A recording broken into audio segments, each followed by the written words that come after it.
Hello. Welcome to the We in Wellness Conversations and Meditations with Dr. K.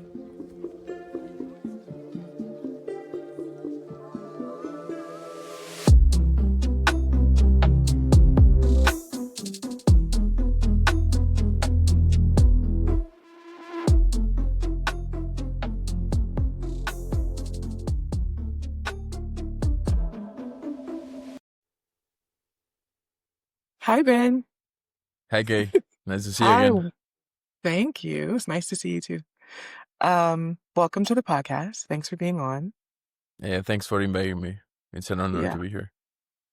thank you. So why don't you tell me a little bit about yourself? Like introduce yourself so that the audience knows. I think to introduce myself, I will tell you a little bit about my story. Mm-hmm. Um, I started traveling really young. When I was 20 years old, I moved to Germany. And I lived there for 7 years, and I had a bunch of experiences. I worked in every possible thing that you can imagine, from logistics. I was a bartender, and then I worked at a restaurant. And later on, I moved to California. I started studying there software engineering, which is what I do today, professionally speaking. And at some point, like the COVID pandemic hit while I was in California, and that made me move to Mexico. Um, and when I moved to Mexico, and this is like what's interesting for our audience. I think when I came here, I had like a calling, and I went to see my best friend, and I didn't even cross the threshold of the door, and she said like, "I'll take you to a shaman. You will like it." And I was like, "Okay." And I was at a point where I was having like a really hard time in my life. Uh, Financially speaking, I was not fine. Mentally speaking, I was not fine. Like so Mm-hmm. many things happened at that time, and she took me there, and I just told the shaman I just came to see, and he said like, no, you will take part. Yeah. And I was pretty afraid, to be honest with you. And there was like an inner voice at that point, like that was a ceremony of Bufo Alvarius. If anybody knows what that is, or maybe we can go into that later. Uh-huh. uh but then like there was an inner voice that told me you are a shaman, and that was pretty like striking for me. Like I didn't know what that meant. I didn't Google it. Like I had no idea, and it was kind of weird. And it was some kind of as if someone was putting a responsibility on me, and I didn't know what that meant. So that was scary in itself, right? um But anyway, like long story short, I started helping people, my closest friends. They were having like personal problems in their lives. One of them was close to suicide, to be honest. And like I took them to the shaman because it did help me, and I thought like it can help you also. And they all healed their issues. And at some point, I told the shaman, whose name is Juan, and I told him, you know him already. I told him, bro, like I'm really nervous. Like I don't know what is this thing. Why did that voice tell me you are a shaman? What does that mean? And he said like, well, you brought people here, and I see that you are helping them, and that's what being a shaman is all about. So you are a shaman, and like he said, like this is your initiation, and please pass to the altar, and we will have a ceremony there. And perhaps that was the time when I was most afraid in my life. It was like unexplainable fear, like because I didn't even know what that meant, to be completely honest with you. But Mm. like that precisely made it scary. Like, what does that mean for me, right? How will that change or affect my life in the future? And it was kind of scary. And Juan gave me a really good piece of advice that, like, I think it stuck with me until today. And he said that sometimes the most important things in life, you don't really have to do anything; they will just come to you. and you just have to stay still and do nothing and just stay there and breathe. And at some point it will be over. And I thought about it and I said, you're right. I don't have to do anything. I'm already here. And well, that was my initiation. And like I said, like financially, I was struggling a lot at that point, and that made me really nervous. Like, why do you want me to be a shaman? Like, if I don't have money myself, like, how am I supposed to help people if I don't make any money myself? It doesn't make any sense to me. And I was kind of angry at God for that, to be completely honest with you. Yeah, because like, how do you give me such a like a duty that I have to carry out, and you don't give me like the weapons I need to do this, right? It makes no sense.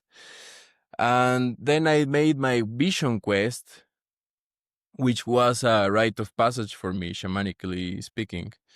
Because you go to a place. Well, if they don't know in your audience what that is, I will explain it briefly. Yeah. What the vision quest is, like, you go to a place in nature. It can be a cave, the mountains, it doesn't matter, like a place in nature, and then you will stay there for 4 days. It can be 4, 7, or 13 days even, and without water, without food, without talking to anybody. And even doctors told me, like, you would die. Well, I didn't die, I'm here.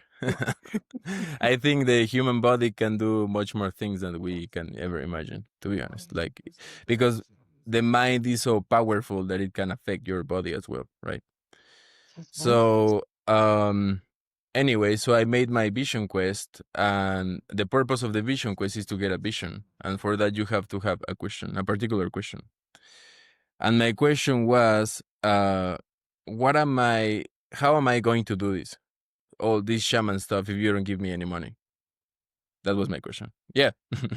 I'm being completely like, Yeah, man, that's like honest. sometimes people think that you're a shaman and that you are like above everybody else. And like, no, we have like worries and like everybody else, like I'm a normal person. I just help people, right? Uh, anyway, so I Mhm. was there and that was my question. And at the end of the whole thing, there was an inner voice that told me, um, if you take care of others, God will take care of you. And I didn't Hmm. know what that meant, but I Mhm. felt a lot of peace at that point. And I went home, and I didn't have any money back then, but I had like 2,000 USD in Dogecoin, a cryptocurrency, I mean. And when I came home, I had like $30,000, and then that went to 50,000, and then it went all the way up to 430,000 or something like that. And And USD? yeah, yeah, USD. Yeah, that was quite. Yeah, and I thought like, well, that's an answer. You that's the answer I was looking for, and it made me understand that when it's God's time for something, it will come in full force. You know, and sometimes we have to be patient. We have to work for things. That's also important. But we also have to be patient and understand that they will come in their time and not whenever we want. That's also another thing.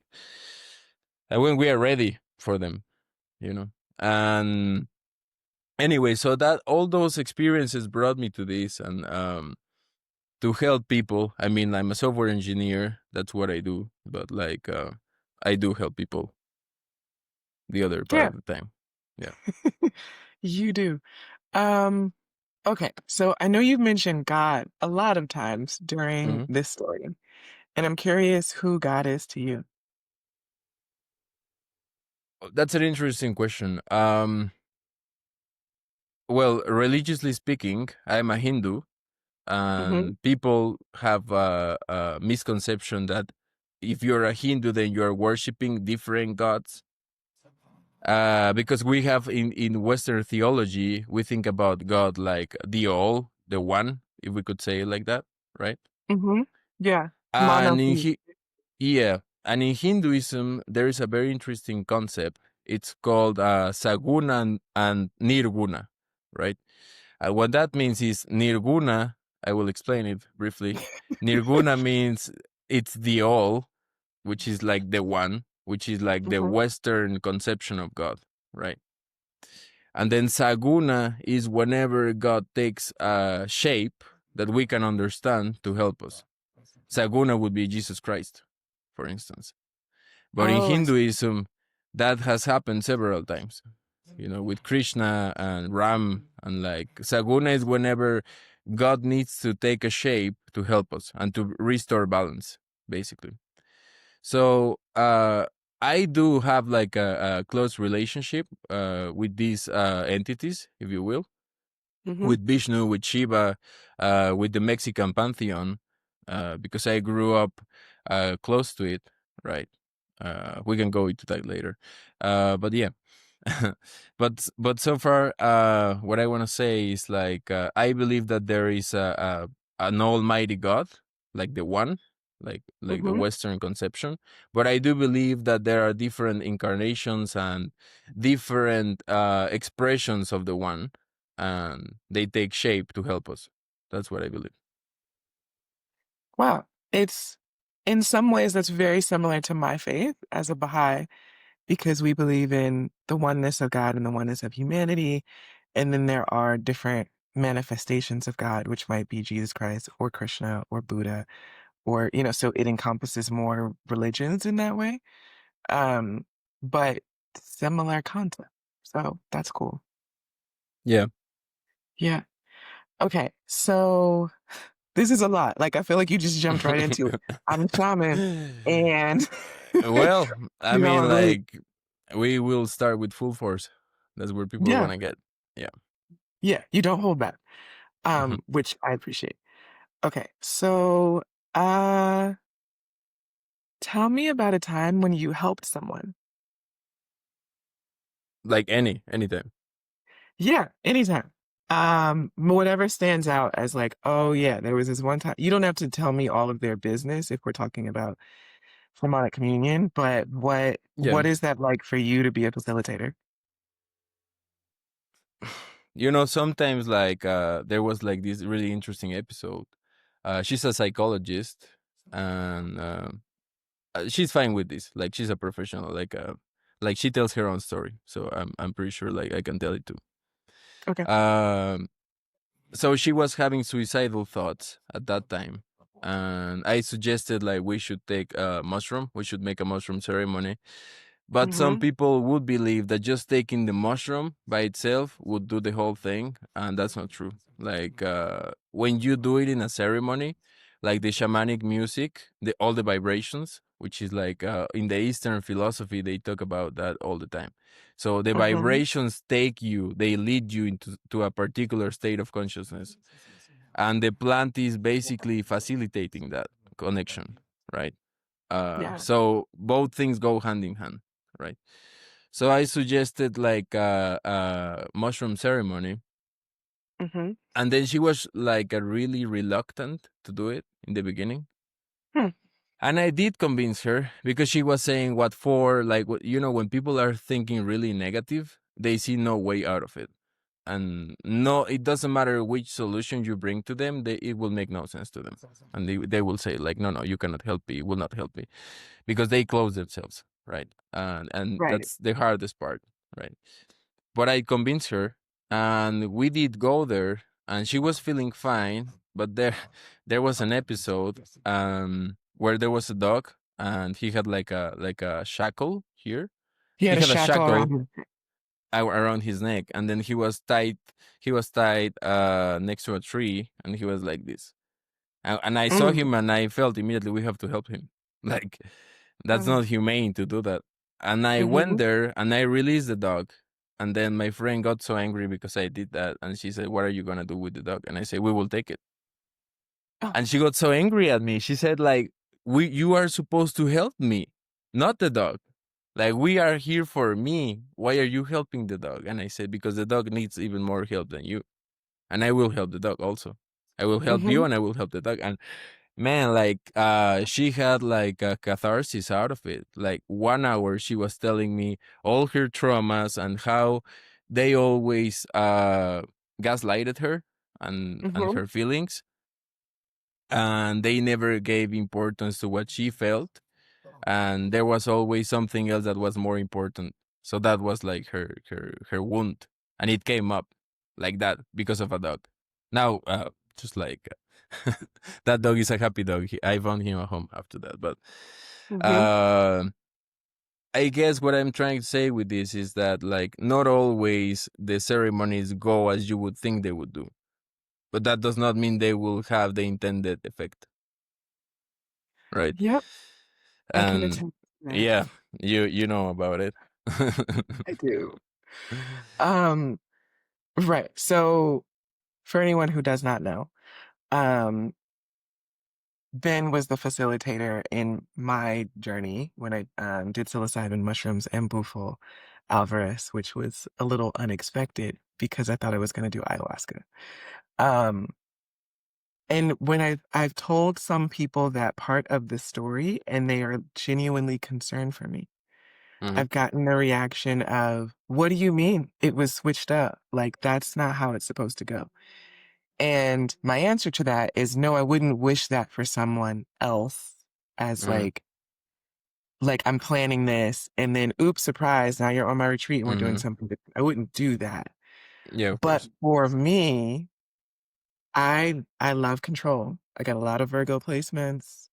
I am um someone whose trauma is around needing a plan and Mhm, wanting that plan to go the way it does because that makes me feel so much safer. And a lot of people are that way, but it's pretty strong in my life and I will pretend to go with the flow and not. Also, the other thing about my chart is that I have Libra placements, which means I'm supposed to be able to go with the flow, and it's something that I shut down. Um, if someone was different than that, then maybe they're supposed to be more rigid and it works for them. But for me, I'm supposed to know when to choose to be in flow and when to be in control. And I was kind of stuck. And so it worked out that there was no ayahuasca in the whole city.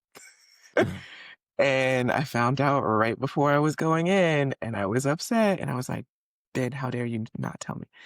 Um, but then I understood that it was really part of my medicine. It started before I even got into the room with the shaman. So, yeah. yes.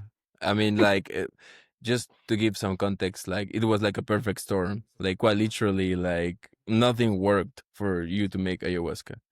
And I said, like, well, it's either we will do something different because, like, and I will also like to highlight this. I don't believe that there is a medicine, like a one size fits all medicine that is Mhm. good for everything and for everyone. I don't believe that.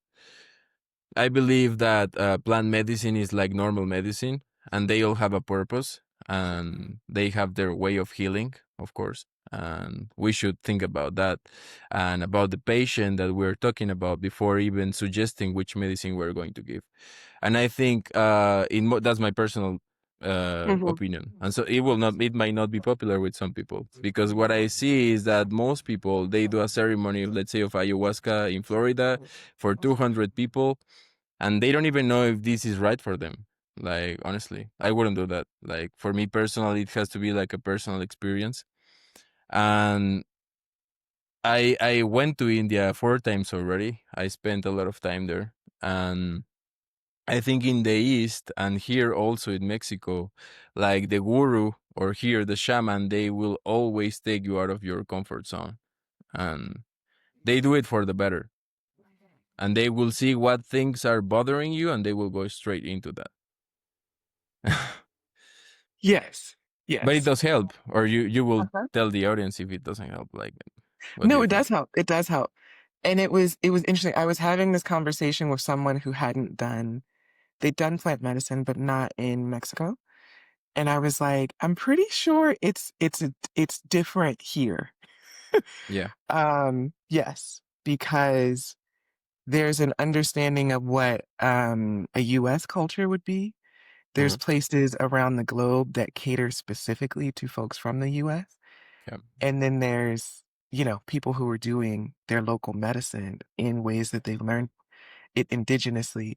And it hits different. And it was confronting for me Yeah. in the best possible way because I felt held and I felt supported and loved, but it was at the same time of being confronted, which was Mhm. exactly what I needed, but I couldn't have articulated that before. Yeah, and it's confronting, I think, most of the time. Like, and the way I do things is like I do it like in the ancient way, and that will bring a lot of discomforts. That's the truth. But through those discomforts, you will find a purifying experience for your soul and for your mind. And actually, in India, that is called tapasya. Tapasya is going through hardship, but when you think about it with when you want to overcome that feeling, not when you're complaining, it's quite different.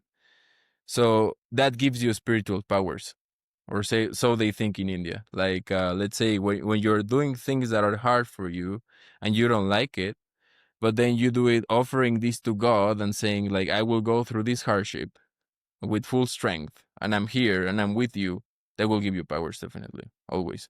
That's what I believe.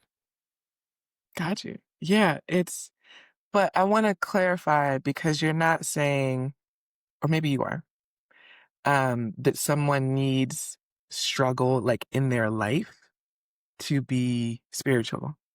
It's a different thing. This is like some struggle that you choose, right? Like what I said, like the vision quest. I chose Mhm. that. Like life did not put me in the middle of the forest to do that, right? So I did it Right. myself. So tapasya means that you are putting yourself in that situation. So you are choosing this, Okay. and you are Okay. choosing to go through this hardship with full strength. That makes the difference. Yeah. That makes sense. Mhm. There was a moment of my shamanic communion where that happened, but I'm not gonna. Everybody don't need to be my business, but you know what I'm talking. Mhm. Yeah. Yeah, full strength. Okay. So, what do you mean by spiritual powers? Well, in India they call those cities. They it means literally powers, and they can come in many different ways. And some people maybe they can have powers in the way that they see things through their dreams. Maybe some people Hmm, have healing powers. So I cannot tell you what is gonna come out. You know, it depends on the person definitely, but everybody is more attuned to some kind of power or the other, and they will develop those. And I believe that every single human has powers, but they are sleeping because we don't know how to train them to start with. And I believe that my whole mission here is also like teaching people how to train those and use those for their best interest. hmm. Okay, I want to back up just a little bit Mm, because, of course, just so you know, at the end of this, I'll be asking what your powers are. I'm sure everyone wants to know. okay. But yeah, but I'm I realize that no one knows how we met. Mhm, So we met in an unconventional way. I didn't just go, you know what? I want to go do ayahuasca. I'm gonna go find somebody that facilitates that. And then mhm, I met Ben. That's not how this happened. We met as friends, mhm, and then we realized something else was going on because I realized it was so easy to talk to Ben about how all of my clients have spiritual powers that are loading. Um, so we would have long conversations where I'd be like, well, without this, without describing too much about the clients, but mhm, not breaking laws. But I would be like, wow, I have this client who suddenly is a medium. I have this client who's suddenly a telepath. I have this client, and they're like, and they come to me for therapy or mental health services. And then all of a sudden, there's all of these other things going on where they're like, oh, mhm, yeah, my dreams always are predicted and come true, but I don't usually talk about that. And I realized, you know what? We have to figure this part out because for you to be a whole person, you can't be ignoring this big part of yourself. So it's a lot of the work that I do. And that's kind of how we connected. And then I decided I wanted to do plant medicine. And then, here we are. mhm, Um, because you're speaking about people's powers coming online. But you're telling me it's everyone, which is cool. mhm. And what are yours? Did they happen after that first shamanic communion? Did you know about them before? Mm, I guess everything started, in my case, I guess every case is different, right? Mm. In my case, I started having like really lucid dreams when I was like 10 years old Mhm. and remembering being myself in different bodies. And that was like, I didn't understand that when I was 10 years old, but yeah, it did feel like I was myself, but in a different body. So that was quite shocking. Uh, I think like some things, particularly some things, they choose you. Like that's also true. Like Mhm. there are some powers that can only be attained when it's a spiritual master, like Jesus Christ, and so on and so forth. Like I don't believe that all powers are easily available to everybody. No, but everybody has at least one power. That's for sure. That's what I believe. Um, so me personally, I guess all these experiences also in India, I was doing tapasya very often there, like going to the Himalayas, no food, no water. There's a place called Kedarnath. It's on it's in the Himalayas. I don't know what's the actual height of the place, but it's pretty high, pretty high, pretty high, yeah. And we did a trekking that lasted for 24 hours. No food, no water, just water, I think. It was exhausting. And we went there, yeah, and it was in the Himalayas. That was really exhausting. Yeah. And we went to a Shiva temple. And after that, I did feel a lot of things, like I guess if you ask me what's your power, like I am just really attuned to whatever the universe is really trying to tell me. So I might feel the presence of someone of my ancestors, maybe. I Mm. talk to them really often. Um, and I know the answer, like in real life. Like I ask them for like normal things, not for bad things, obviously, but like help my father, that kind of thing. And obviously, like your ancestors are always readily available for you, right? But we just have to connect with them, definitely. Uh, I think after going to India and doing all this shamanic stuff, I got more intensity in the things that I feel regarding my powers. Like I get warnings sometimes when I'm sleeping about things that actually happen in the future, and like warnings like be careful with this. It will go like that. That's useful. Mhm. Uh, that's one thing, and the other thing is like I am natural empath and I feel what other people are feeling, and in ceremonies that helps me because I don't have to ask them. I know, I feel it. It's not like I'm thinking about it. What are they feeling? No, I'm not thinking. I feel it too. Like if they feel anguish, I feel it too inside me, and I come to them like, why are you feeling like this? I know it's coming from them. I know how to identify this already.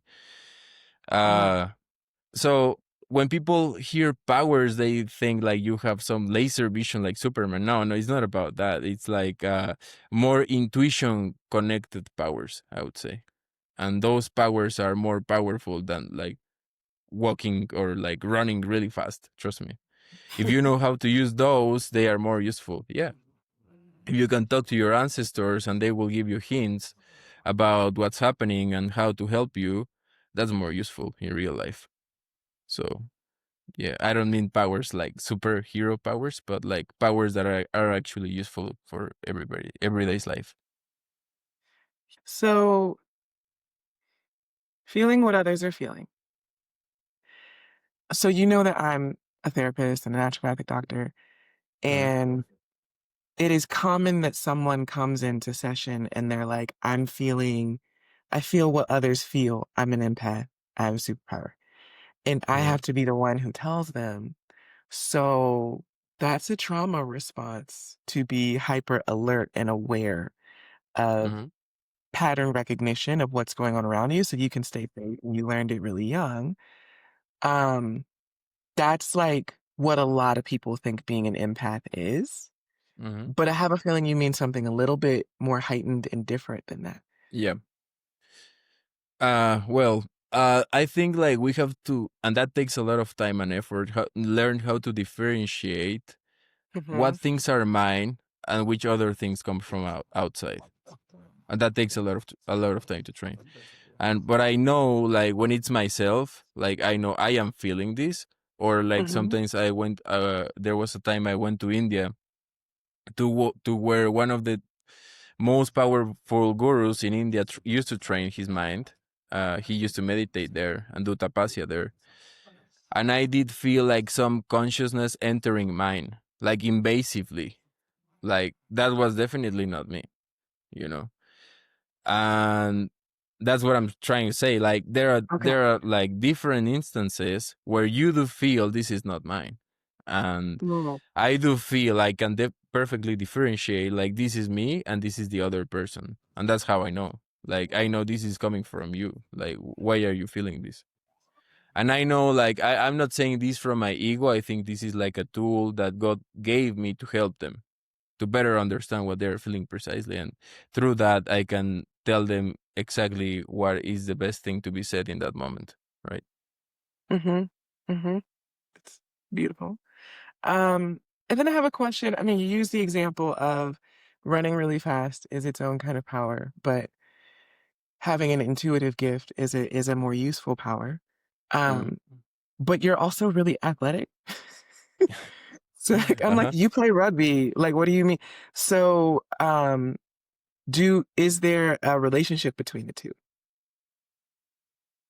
Mental strength Hmm. is a term I would use. I think like when you train your mind and then your mind is really strong, and this has been proven. Many of the worst top athletes they do it, and they visualize things, and then they talk to themselves, and then they say positive things about themselves. This really works, you know. So I think it's totally connected. Like being a sportsman, I know that everything is mental, and especially in rugby, when the morale of the team is low, that's when you lose. And I identified that many times. If the morale is low, you will lose. So the game is sometimes not even about the plays and what do you have to do on the strategy. It's like keeping the morale really high of the team, right? Which is mental in the end. And when you can pre-program yourself to that, you can help the team in a better way, right? But I think Yeah. it's always connected. Like when your mind is strong, then your body will be strong because your mind is strong. And then sometimes there are instances where I cannot do an exercise or an asana in yoga, and it hurts my body also. But my mind is strong, and I say you will do it, and I push myself to it. And I know how far to push also, not to hurt myself, right? Like we have to do it with like body consciousness also. Uh, but yeah, like I would push it if I know I can do it. I will force it my body with my mind. Mm. Yeah, I know it. I know it really helps. Yeah.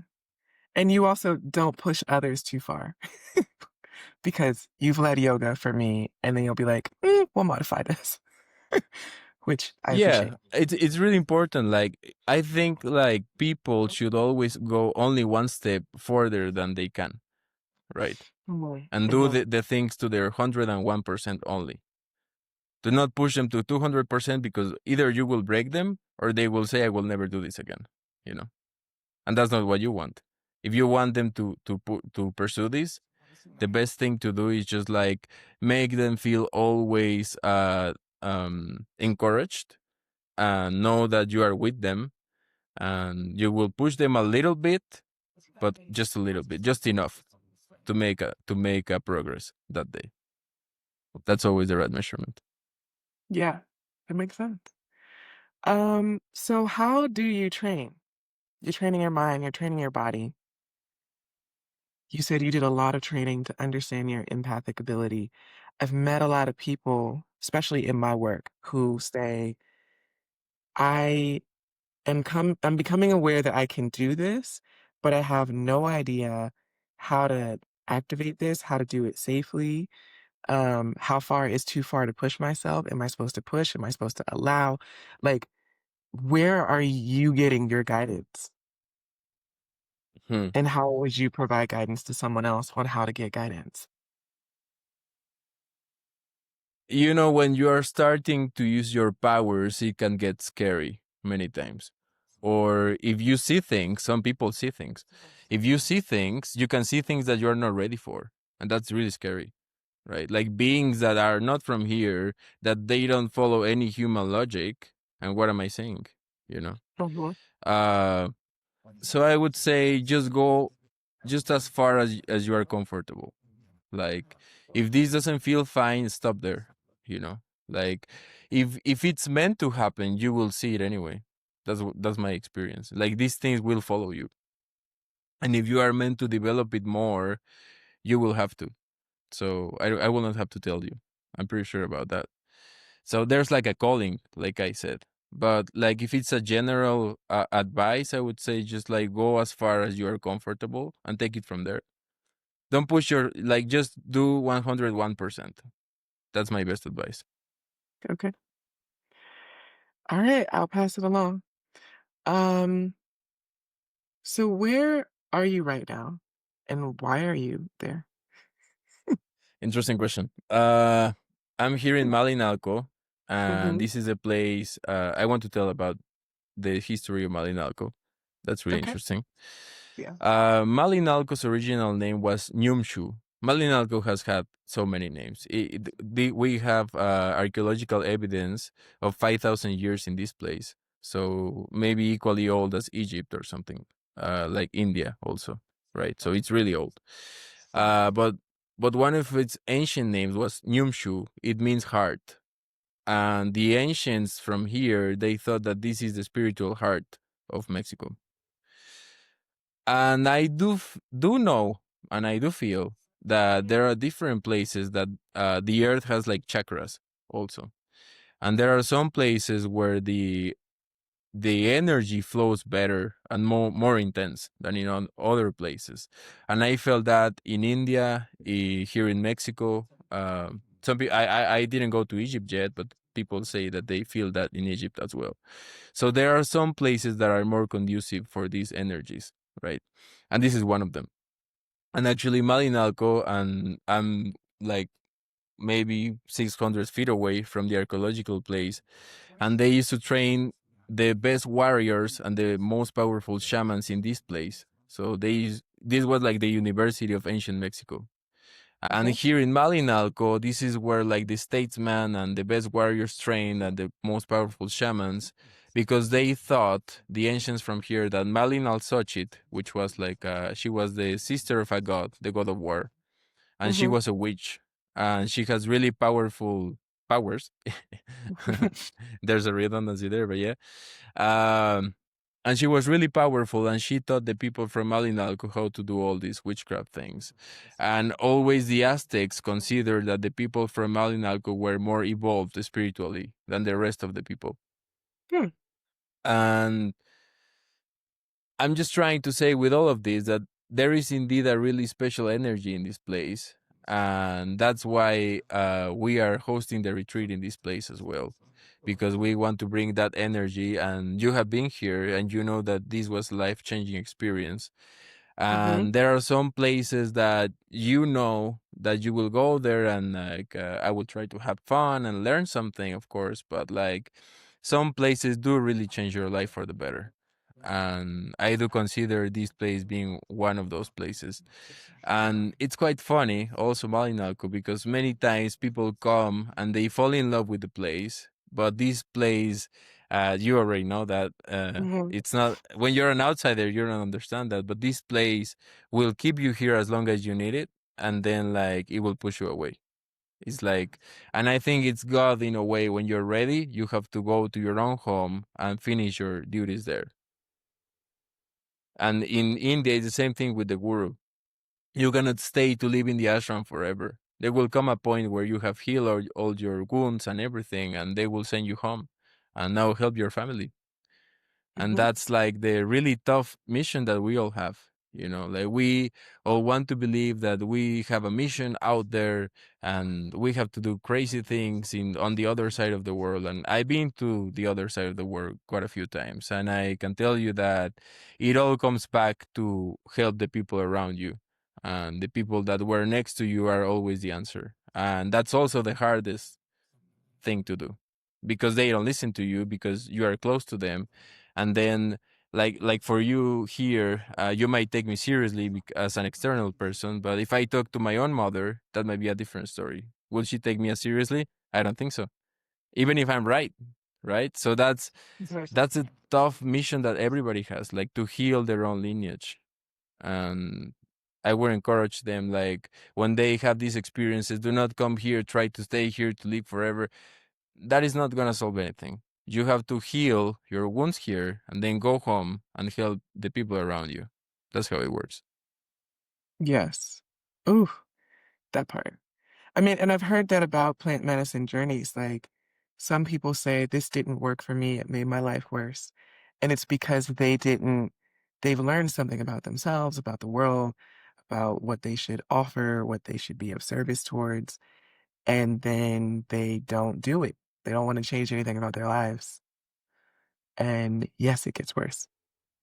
Of course, Um, because it will always get worse when you know a truth that like you cannot avoid and that truth hurts you and then you're trying to look the other way but you already saw it and you cannot unsee it now. And that's what mhm. really hard. Like either you do something or it will chase you. That's what I said. Yeah, yes. Okay. Pretend I'm from the US because I am. Hmm. Hmm. And then re-explain why Malinalco is special. It's the energies. Like when people believe that there's a holy place, let's think that it was not holy in the beginning, but they Mm, did start believing that, and people collectively they put their energy in a place and their prayers in a place. That place has something. yes. It doesn't Okay. matter what that is, Hmm. and Malinalco has that definitely. And I would say like this will be a life changing experience for the better. And it's like Juan said, you don't have to do anything. Just stay still, smile Hmm. before you realize it will be over. You know, that's it. Don't resist. You know, and that's the hard part because we are control freaks. You know, in the West we are control freaks and we want to control everything. And just relearning that actually only God is in control of everything. And maybe you don't believe in God, maybe you believe in science, that's fine. But the universe is in control of it, right? Hmm. Like cause and effect is in control of everything. So just let things go their own way and don't fight. And Hmm. that's what plant medicine is all about. And that's why I encourage people to come here to learn that. It's relearning. And when you let go of control, contrary to what you may think, you will feel released and you will feel inner peace and you will know everything is perfect. And there's not a single better feeling than that one, I would say. Yeah, I would agree. It's it's beautiful. Um, okay, so let's talk about the retreat. I feel like we're Hmm. teasing folks at this point. Okay.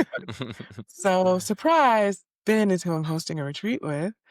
If you haven't figured that out yet.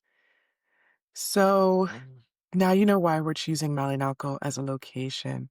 And yes, there will be plant medicine, but hmm, what do you envision for this?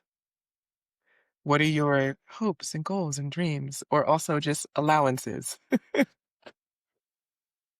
I think it will be like I said, that's my philosophy. Like take them 101%. Okay. Not more than that, right? So Hmm. like I will push them to their limits, but in a healthy way. That's what I'm all about. And also I want people to realize that if they come here and they feel released and then they let go of control and then they attune their intuition, everything in their life is going to be better. That's like what's the price for inner peace? What would you say? Ooh, that I don't is, think you can put yeah, a price tag to that. there's no Yeah. price right now. And it's like, I'm not someone who loves the like, ooh, we're gonna guarantee because it's also about someone doing the work on their own. Oh yeah, Um, that's what I mean. But if they do, yeah. I can guarantee. If they do their 100%, I guarantee this will happen. If they come and they say like you said, like oh they told me this, I realized this by myself, but I don't want to do it, then I cannot guarantee anything that way. But if people are gonna do the work, I'm hundred Hmm. percent sure it will work. And it you cannot do everything good and 100% every day and nothing happens. It's not possible. I mean, just think about it. It's illogical. Hmm. So I Yeah. know it will work for them. Right. Because of that law of cause and effect. Mm-hmm. Hmm. So, to explain a bit more about the retreat, there's also a tourism aspect. Mm-hmm. We're going to start in Mexico City. Malinalco is an hour and a half from Mexico City. Around, yeah. Yeah. And there are ancient archaeological sites Mm-hmm. um, in both locations. There's also amazing food, because I know that's what a lot of people care about too. That's what I care Mm-hmm. about. Um, and then there's amazing nature and amazing people, because I also Mm-hmm. love a curated group. Um, and I know I've mentioned a lot of touch points, but tell us about the tourism and then we'll get into some of the rest of it.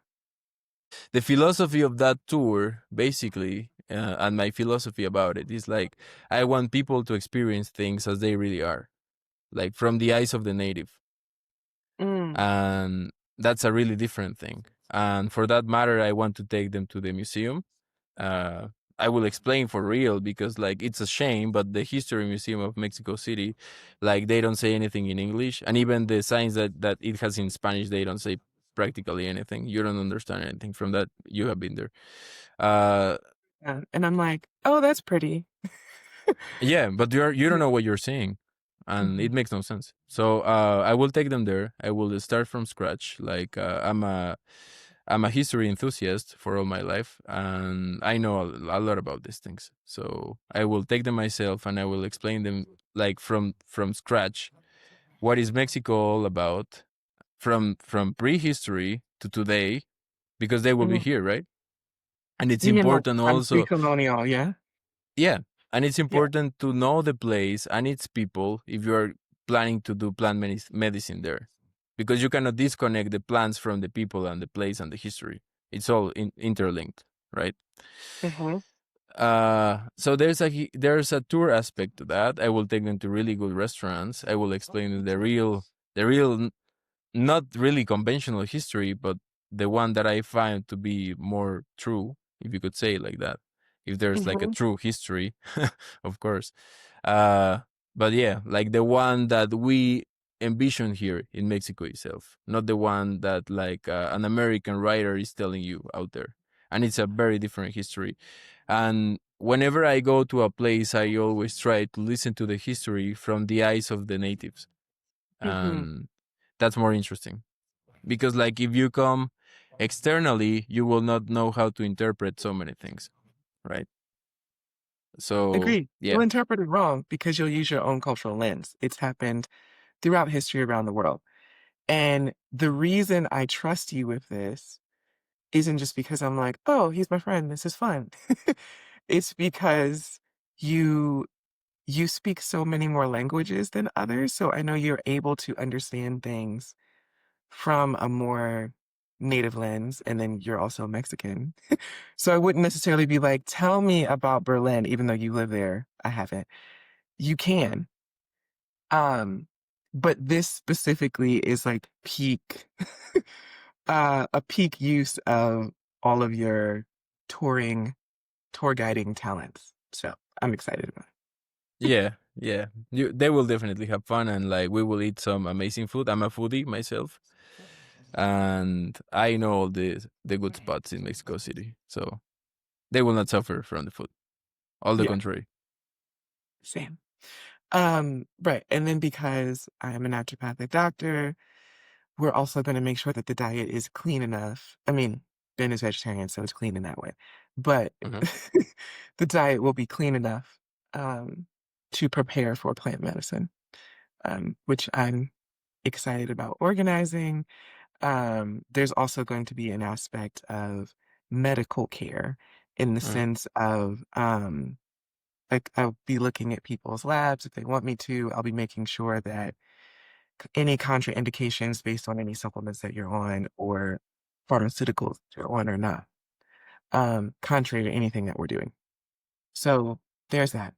There's also physical aspects because now that I've done a few more of these interviews, I've realized all of my spiritual dudes hike, like all of them. Mm-hmm. So yes, there are places in which that gets to occur in Malinalco. Mm-hmm.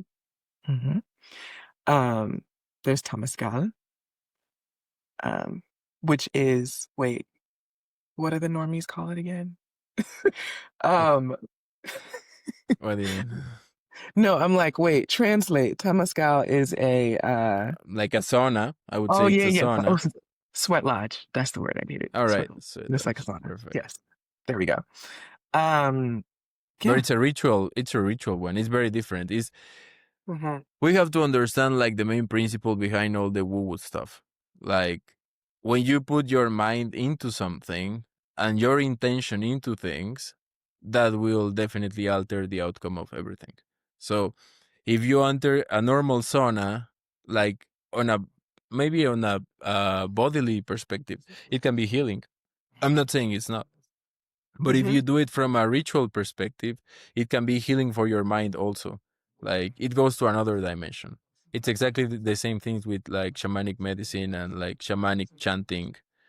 It's all connected. It's like putting your intention into something and then like use this like to potentiate what you're really doing. Hmm. That's such a good word, potentiate. I'm thinking now because I choose a word for my birthday every year, and I'm like, should I Mhm. have chosen potentiate? But no, I picked alignment. Mhm. Yeah. Okay. So, what have we not said about the retreat? Uh, I think we touch all the main subjects. Like, I mean, they will be safe. Like, obviously, like I will take care of everything here. I know the people. You know me here. Like everybody knows me here. So like they will be taken care of. That's not a problem. hmm Uh, it will be relatively comfortable.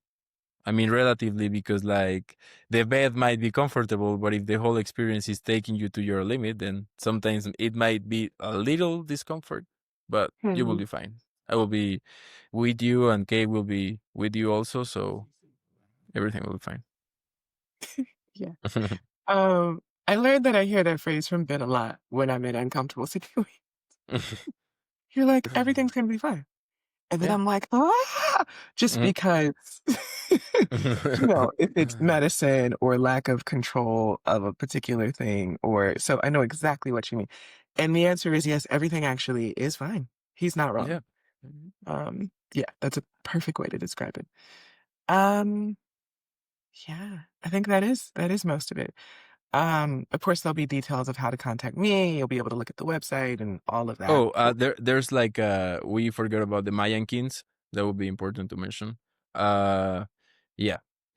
So, if the audience doesn't know what that is, like the Mayan kings are like Mayan astrology, and the way hmm they thought about it is like the Mayans did not want to know what's your what are your characteristics or your personality.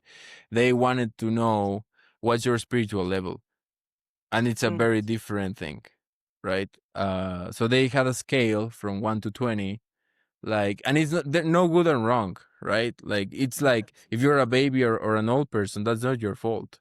That's what I'm trying, that they didn't think about it like to discriminate, because like I don't want to get there, right? Like Yeah. they didn't do it that way. They just wanted to know like like how good you are for certain things, and based on that they will give you a profession. So in ancient times in Mexico, you wouldn't choose your own profession like, oh, I want to be a doctor. It didn't work like that. They Mm, will look at your astrology chart, and then they will choose the profession for you from the very beginning, and then they will send you to a different school all your life for that particular purpose. Um, it sounds a little strict, like, mm, oh my god, like why are they doing this? You cannot choose everything. But like I don't think they had this middle age crisis back then. because they did think about that. And in my personal experience, and I got your Mayan kin as well, like it always aligns with the person. Like there was not a single time that I made the Mayan astrology chart of someone and I didn't believe this is that person. It's always aligned.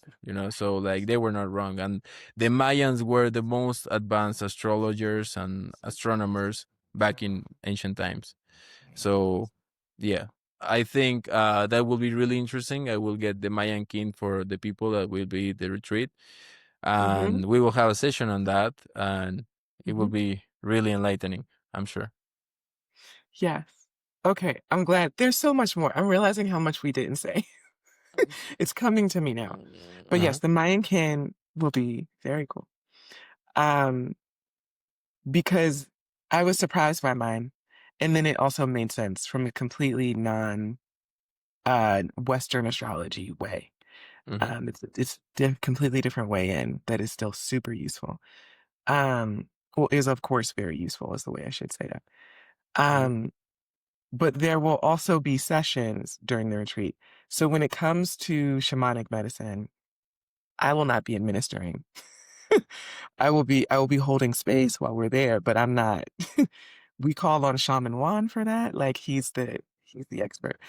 Um, but there are preparatory sessions and intention Hmm. setting questions, which both Ben and I are qualified for in different ways. And you can choose your preference if you want to work with a woman, or if you want to work with a man, or if you want to work with, we have different energies in that way.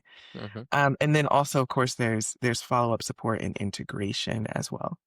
So the arc of the retreat is Mexico City learning about where we are and why we're on this land and who was once here and what Hmm. energies are still here. Hmm. And then it flows into Malinalco. And then that is preparation for the medicine and then integration. And then we make sure everybody gets back to Mexico City. Yeah. And Mhm. aftercare is really important, like you mentioned. Like, I think in most places they just want you to go there to their ceremony and charge you like I don't know how many thousands of dollars for taking ayahuasca, but they don't care about the aftercare, and that's the most important part, if you ask me. You have Mhm. you have to see how is the patient, how are they doing, how did that change. It doesn't have to be ayahuasca, it can be mushrooms, it could be anything, but there should be definitely aftercare from the either the shaman or the facilitator or the therapist that is giving a follow-up. It's always Mhm. really important, and we are definitely going to take care of that as well. Yep. Yep. Um, yeah. If I didn't have aftercare, I don't know. Yeah, no, I wouldn't do it. I wouldn't do it. No. No. I've heard some horror stories. Yeah, Um, so yes, excited about all of that. Um, I think I just have one last question. sure. Maybe it's gonna be like four parts, but Hmm. uh-huh. Um, do you have wellness practices that support you in, I don't know, keeping all of yourself up or being spiritually aligned, or I don't know what words you really use for that, but yeah. What are examples of wellness practices for you? Like to Right. understand your question. Yes, that is the question. What are examples of wellness practices for you in the context of the way that you do, um, the way that you practice your spirituality? Well, whenever when I wake up every day for 30 minutes, I read the Holy Scriptures of India, Hmm. and I learn a lot of things from that. Like everything was written there already. Like it's like reading the Bible. Like if you really read it, not just like passing your eyes, just like really like focusing on it. Like this, the power of the stories there. It help. They help in normal life definitely if Hmm. you really look at the message. Uh, so I guess that gives me a grounding, like before I start my day, and Hmm. then I feel focused, and then after that, it might sound silly, but a wellness practice for me would be like cleaning my room. Hmm. Like I cannot have mental peace the whole day if my room is not clean. Like if I didn't make my bed, like when I see everything clean, it's like I'm in that state of mind where I can be productive. So that for me is really important personally. And after that, I work out. It depends. Some days I do some rugby training. Some days I do some yoga training. Some days I do HIIT, high interval training, high intensity or interval training. I really like it. I've been doing that for a number of years, and I do ice bath every week, temazcal every week or every other week. Uh, no, the ice bath is great. Like we will have that at the retreat definitely. I know some people think like, oh my god, I can never do that, but trust me, you can, and you will be amazed to see everything that your body is really capable of. And that's what I would like to show you here in Malinalco. Hmm. Okay. I just didn't know you did it every week. That's why I was like, whoa. Hmm. Yeah, it's been a while since I've done an ice bath, but I guess I'm doing it at the retreat with everybody else. Hmm. That's how it works. Great. Okay. One more question. Hmm. If you could leave the world, because whoever finds this podcast finds this, Hmm. um, with a piece of advice, whether it be something your ancestors told you, something your shaman gifted, something from you, something you learned by traveling, what would it be? Wow, what a question. Oh, that's gonna turn complex into a complex answer. But yeah, I would say, and I realized that 2 days before, and it was a huge realization for myself. I was reading the Holy Scriptures of India, and I was reading that they said that you need to have an image in the beginning of your deity. Maybe Jesus, maybe I don't know, whatever you believe in, right? But you Mm, have to have an image so you can focus your attention, and through your attention give like your mental power to that image, and that image will enhance your faith in it, and that will give you powers. Okay, am I okay. making sense? Okay, Yeah, I'm but it tracking. it uh, it it said also that whenever people don't follow that process and they try to go to the more complex things, they will get lost and confused, and that will be detrimental for them. Giving a little of context, my father has been practicing Jewish Kabbalah for more than 30 years. I did not know that. Yeah. Okay. Uh, and my father also, like, fun fact, he had an esoteric bookshop. And these books are in my house. Yeah. Where you been? Yeah. Right. I was like, oh, Uh, I'm raiding the bookshelf next time I'm there. yeah. Anyway, so what I realized, and I was having this conversation with my father, I was telling him why people who are studying Jewish Kabbalah, the ones that I know at least, they always struggle financially. And when I Hmm. read that in the scriptures of India, it made me realize there's a process for everything, right? So if you want to go like to a university degree, like rocket science class, even if they tell you transcendental things, you will Mm-hmm. not know what they are telling you, and you will not know how to apply that in your life, Mm-hmm. right? So my advice is like, if you believe in Jesus, have an image of Jesus, like have an image of whatever you believe in, and then Mm-hmm. put your faith in it and talk to it. The interaction, and whenever you believe something works, it works. That's how powerful your mind is. And these beings are real. I'm sure Jesus is real. I've sensed him in several ceremonies because people believe in him, and I saw him a couple times, like in my mind, like looking after someone. So I know he's real. Definitely, Jesus is a spiritual master. And if you connect to him, or you want to connect to Buddha, or I don't know what you believe in, but like keep an image of that. And maybe just in the case that you are Jewish or Muslim, maybe you can keep like a Magen David, like the Shield of David, or something that represents your faith, but through the image, like develop that faith and develop that connection with that. And do Hmm. not try to go to the most complicated things that you don't understand that sound perfectly logical, but you don't understand them. and that doesn't bring any value to your life because you don't know how to apply Nice. Yeah, that makes sense. It wasn't that complex. I got it. It's like that. focus on what your human mind can focus on. Yeah. Yeah. And that can be your spiritual connection, and there's so much more behind that. And Hmm.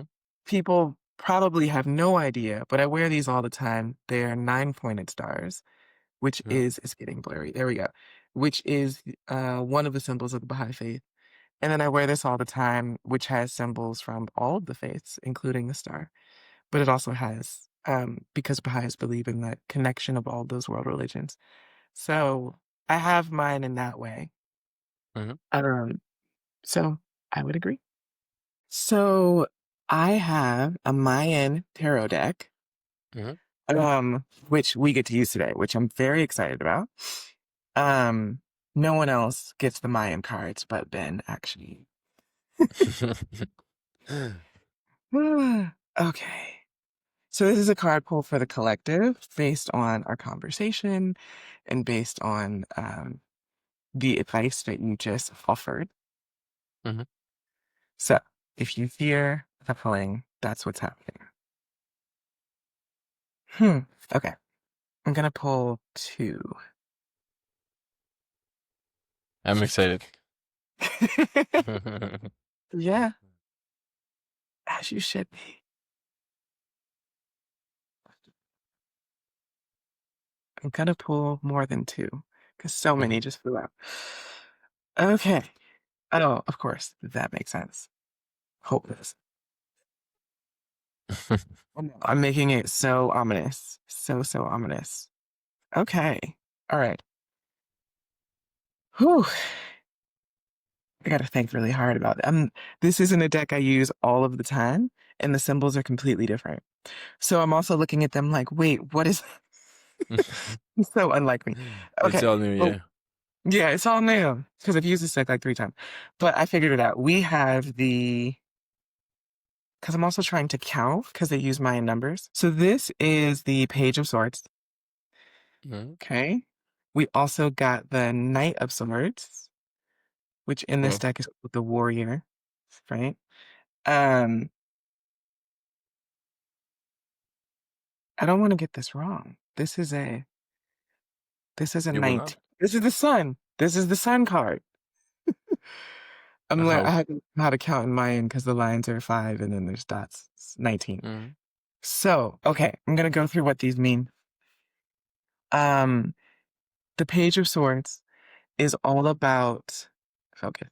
The Page of Swords is all about new beginnings in a new journey with Mhm. your mind because swords are the suit of mental, Makes total sense. which is what we've been talking about, mind over matter. But this one in particular is like new journey. Where am I headed? And it's servant because it's how can I support others? That's exactly where you started. You started with, Mm. you started with, I was called to help other people, even though I'm a Mhm. software engineer. This is what it's really about. Mhm. And then you have the warrior, which I happen to know your warrior spirit energy is quite intense. We didn't get into it today, but it's a whole thing. Okay. And I'm sure people at the retreat will experience it. But yes, this is mind over matter for sure. This is mind over body. And it's a very swift energy. It's getting it done uh forcibly. You know, but you're still a knight and a warrior, so it's for the best of all. And the Sun card. This is the card of joy and happiness and good luck. It is a card for um, being, how do I put it? Being honored and celebratory in your journey. It's Mhm. because the traditional card in Rider Waite Tarot is like a baby on horseback who's like smiling Mm. and joy.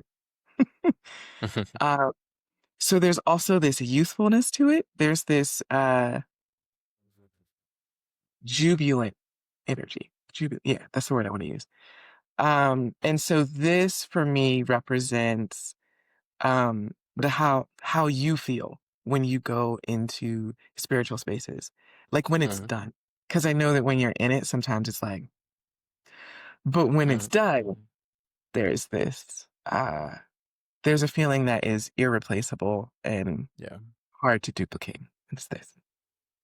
It's a beautiful process. Like if you look at it, like serving others, it's like a battle, but after that, you have that feeling of inner peace, like the Mm, sun. Yeah. mhm. Yeah. Yeah. I'm thinking about some conversations we've had about the intensity of service that you feel called to provide. So yeah, it is like being a warrior. That's beautiful. Yeah. Well, thanks for joining me. It was my And pleasure to be here. yes, and I will see you soon. Yeah. I'll see you here in my Nalco. Yeah. All right. Bye. Take care. Bye.